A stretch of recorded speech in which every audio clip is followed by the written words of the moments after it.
What is going on? In September last year, Rabbids Sparks of Hope announced its first DLC, featuring the return of none other than Rayman himself. Despite my disappointment at Rayman making a return outside of his own platformer game, it was very cool to see the character's trademark quiff teased in this promo shot, and it was thrilling to see him back. Little did I know he'd be back in a way that I never expected. More on that today. Before the Rabbids, before the assassins of Assassin's Creed, before whatever this was, Rayman was arguably Ubisoft's leading man. A leading Rayman, if you will. He was the de facto platforming mascot who debuted amongst many others who were gunning for that crown, dominating and not dominating the industry.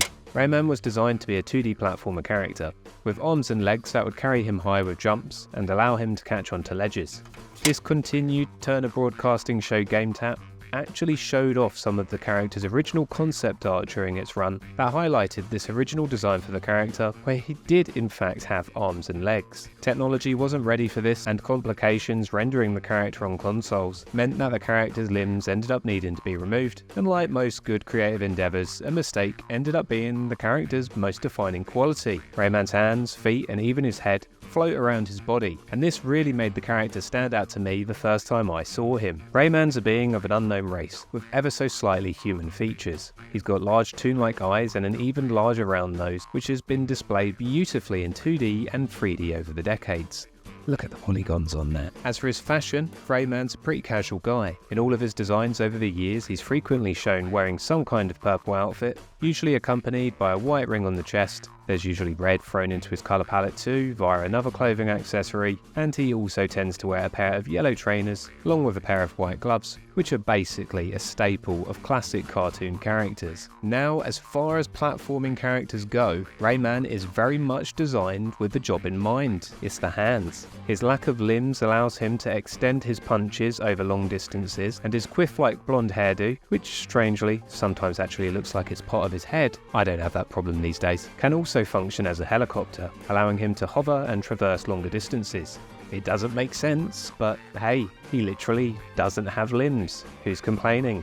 While not the biggest, baddest, coolest, or even most famous character, Rayman has stood the test of time and stands out from the pack of classic gaming mascots. He's easily one of my favourites and I love his games, so I'm really looking forward to exploring his design history today and hopefully deciding which one I think is the best of them all. During his debut appearance in his titular title of Rayman, the character made a memorable entrance on his box art, bursting through a brick wall and grabbing your attention, highlighting his unique design for the very first time.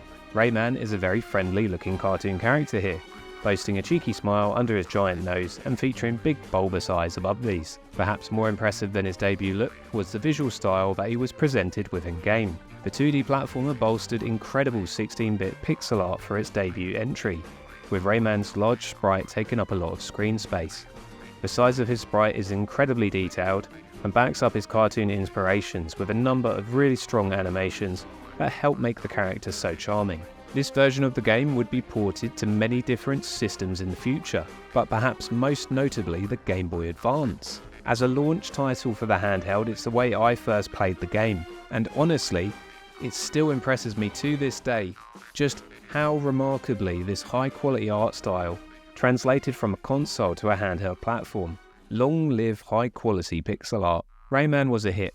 The mascot was popular, the game was great, and it held its place very well amongst 2D platformers of its time. The only problem was that 2D at the time was unfortunately a bit of a dirty word and was on its way out of the mainstream. For that reason, and after seeing a tech demo of the original Crash Bandicoot, Ubisoft threw out their Rayman 2 prototype, which was well into development, and looked to bring the character into a new dimension and era. Rayman 2 The Great Escape would eventually release following the project's cancellation, and this would see the series and the character jump into 3D for the first time. Most things about the character remain the same, from the limbs to the giant nose to the hair to the trainers, gloves and scarf, but there was a clear attitude change, mainly communicated via Rayman's eyes as they dropped the child-friendly cartoon expression in favour of expressional eyebrows that Western audiences simply love so much. Just going to illustrate that for you. Thank you. Another subtle change was the distance between his body, which was also more square and torso-like, and his feet, and made him look a little bit less compact. It was definitely the right move in hindsight, and along with great gameplay, made Rayman 2 a huge hit. As a result of its success, Rayman 2 has been released so many times,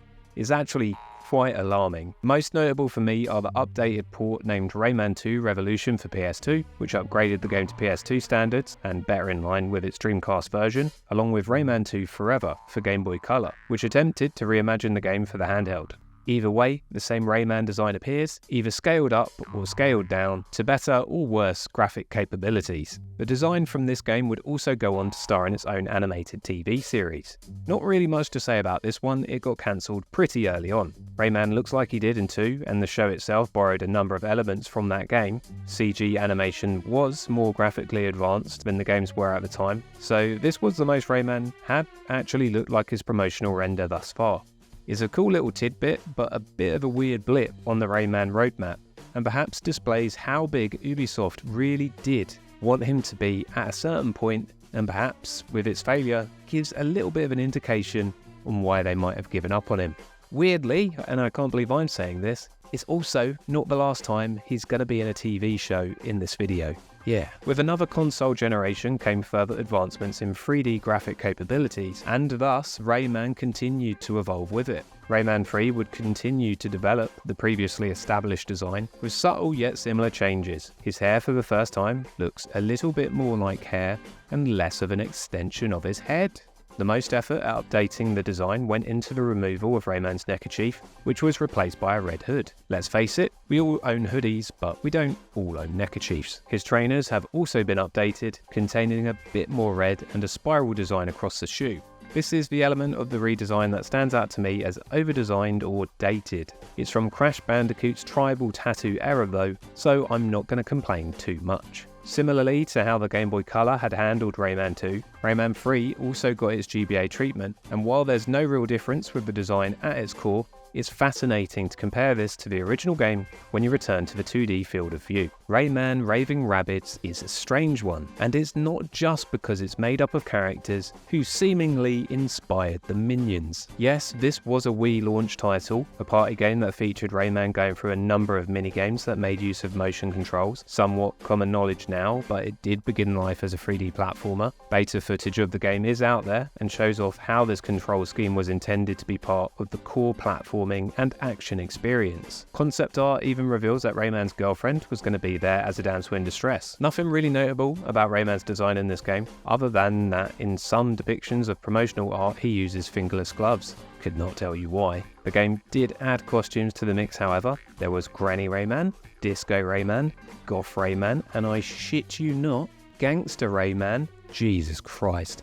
No, there's no Jesus Christ Rayman. After the success of the Rabbids became very apparent, it was beginning to look like Rayman was in trouble. The Rabbids would end up getting a bunch of sequel games, whereas Rayman was pushed into the background. Luckily, the drought of Rayman titles would be followed by one very impressive outing, Rayman Origins. Like the name suggests, this was originally intended to be a reboot of the Rayman franchise, and while the plot elements were basically cut from the final experience, the game did an excellent job of re-establishing what Rayman was. It returned to its roots as a 2D platformer, abandoning the 3D that had often been present on mainline consoles. That wasn't all it returned to. It intended to take Rayman through similar worlds as well as reintroduce classic elements and characters, some very faithful, some slightly less. Good lord. While the original Rayman game is clearly inspired by classic cartoons of its time period, the art style of Origins features incredibly crisp HD-tuned visuals, fluid in movement, with levels and characters that truly look like concept art come to life. This was thanks to the UbiArt framework, a 2.5D game engine developed to organize 2D animated vector graphics into playable video games without extensive coding. For Rayman's design, he looks like a great mixture of his original design and the one that he had been using up until this point, meaning that despite the art style, he wore his hoodie yet again and retained the facial features, hairstyle and attitude he'd developed over the years. Other features that had been overcomplicated, such as the shoes, reverted back to a cleaner, simpler level of detail. It's a remarkably faithful design to what came before, and it really amazes me just how right they got it here. This is the way you update a design whilst throwing it back to the old school. While Origins had revisited the toon origins of Rayman as a launching point, Legends arrived to give credit to its name. with its art style doing a great job of incorporating some of the themes of the game. Rayman's design basically remained unchanged, however this time, the cel-shaded toon look was given a more sophisticated polish. A new dynamic lighting system was added to the UbiArt framework, and this made for visuals that gave the characters and world more depth and texture, looking more like a detailed storybook come to life than a contemporary or classic cartoon. Perhaps where Legends changed up its designs most were with the inclusions of endless amounts of unlockable costumes for the character.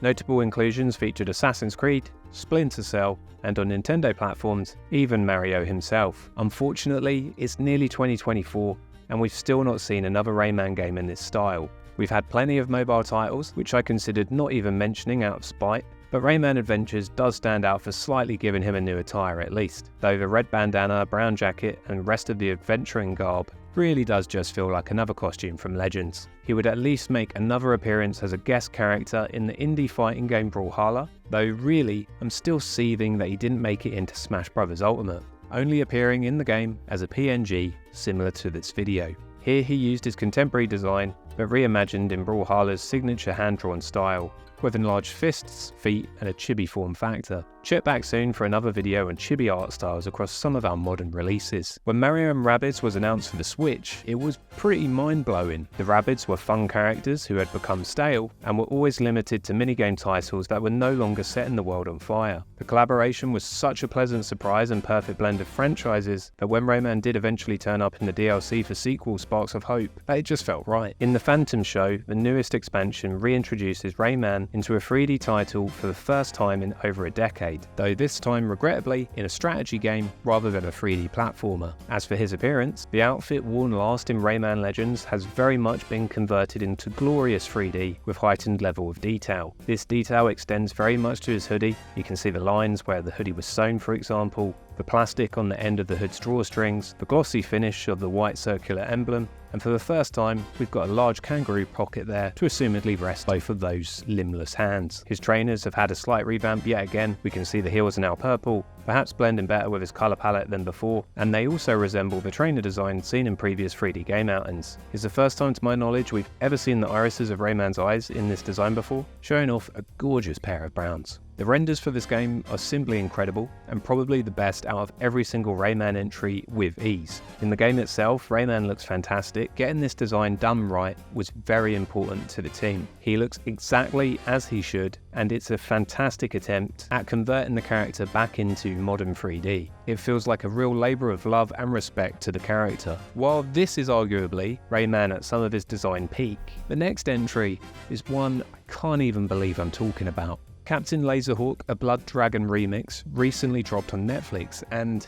yeah, it sure is something. And I can't believe some of the things I'm about to describe to you. If you told me this strange Ubisoft cameo characters show, featuring a number of gaming franchises, alongside none other than pro wrestlers Kenny Omega and Cody Rhodes, even existed, I'd have a hard time believing it. If you told me it'd feature Rayman making his grand return as a game show host who loses his job, falls down on his luck, and shoots up an office block, I'd tell you to go check yourself into rehab. I suggest we all check ourselves into rehab because this is very real. I haven't watched the show yet, but at a glance, I'd actually say this crude depiction of Rayman actually looks pretty great. The game show host outfit is really fun, swapping out his classic look for smart shoes, a blazer and bow tie, all whilst making use of his classic colour scheme. While it's no doubt a bit of meta commentary on how fan perception and perhaps business perception has been to Rayman, showcasing him as a down on his luck character, it feels far too much like Rayman's bad fur day to me, from seeing him curse for shock value or even handle a firearm. Tell me if this show is worth watching, but at a glance, I'm not really sure how much further I want to go.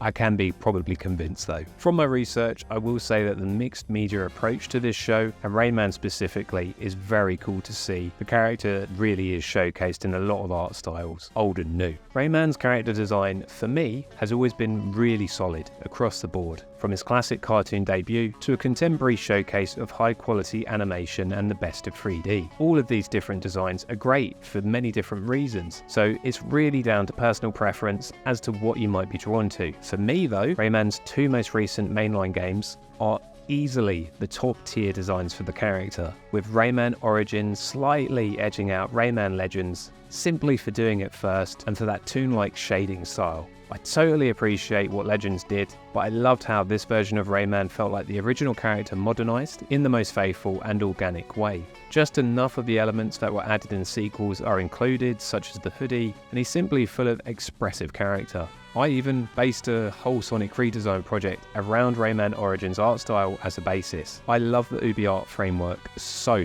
much. It's such a shame that this engine and art style has simply been relegated to Just Dance and mobile games following the release of Legends. I truly believe this is one of gaming's biggest ever mishaps. In reality, I can't help but think that Sparks of Hope really wasn't the best way to renew interest in the character. I'll be truthful and say that I didn't actually realise the DLC for that game had released yet. That's not a good sign. While Captain Laserhawk's depiction isn't really one that fills me with glee, it was cool seeing Rayman trend on Twitter for all of that day, even if it might have been for all the wrong reasons. I do wonder if this ends up breathing any life back into the character, or whether he's back in the toy box now for another decade. So that's it from me today, and it really is awesome to be back making these videos.